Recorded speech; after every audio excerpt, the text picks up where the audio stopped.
Welcome to new TV Telugu. అసెంబ్లీలో ముఖ్యమంత్రి రేవంత్ రెడ్డి అల్లు అర్జున్ పై cinema పరిశ్రమపై నిప్పులు చెరిగిన సంగతి తెలిసిందే.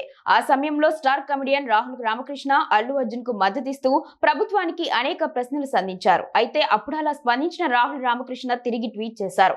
అల్లు అర్జున్ కు మద్దతుగా తాను చేసిన వ్యాఖ్యలను వెనక్కి తీసుకుంటున్నట్లు చెప్పారు. జరిగిన సంఘటనపై తనకు తప్పుడు సమాచారం అందడం వల్లే అలా చేయాల్సి వచ్చిందని, బన్నీకి మద్దతుగా మాట్లాడానని, ప్రస్తుతం తాను చేసిన ఆ వ్యాఖ్యలను వెనక్కి తీసుకుంటున్నట్లు స్పష్టం చేశారు. ఒక్కసారిగా అల్లు అర్జున్ కు వ్యతిరేకంగా స్టాండ్ తీసుకోవడంపై నెటిజన్లు హర్షం వ్యక్తం చేస్తున్నారు. పరిశ్రమ వైపు నుంచి కాకుండా న్యాయం వైపు రాహుల్ నిలబడ్డాడంటూ కొనియాడుతున్నారు. అల్లు అర్జున్ కు వ్యతిరేకంగా రాహుల్ చేసిన ఈ ట్వీట్ ప్రస్తుతం సామాజిక మాధ్యమాల్లో వైరల్ అవుతుంది. దీన్ని ఇతర హీరోల అభిమానులు వైరల్ చేస్తున్నారు. ప్రస్తుతం జరుగుతున్న సంఘటనలపై తన అభిమానులను మౌనంగా ఉండమని బన్నీ కోరడంతో వారెవరూ స్పందించడం లేదు.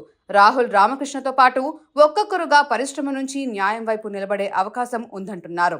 జగపతి బాబు కూడా ఆసుపత్రిలో చికిత్స పొందుతున్న శ్రీతేజ్ ను చూసి వచ్చారు. ఆ విషయాన్ని ఆయనే స్వయంగా వెల్లడించారు. అయితే అల్లు అర్జున్ కు వ్యతిరేకంగా కానీ, ప్రభుత్వానికి వ్యతిరేకంగా కానీ ఆయన మాట్లాడలేదు. ఈ కేసులో ఇంకెన్ని ట్విస్టులు చోటు చేసుకుంటాయో అని అందరూ ఆలోచనలో పడ్డారు.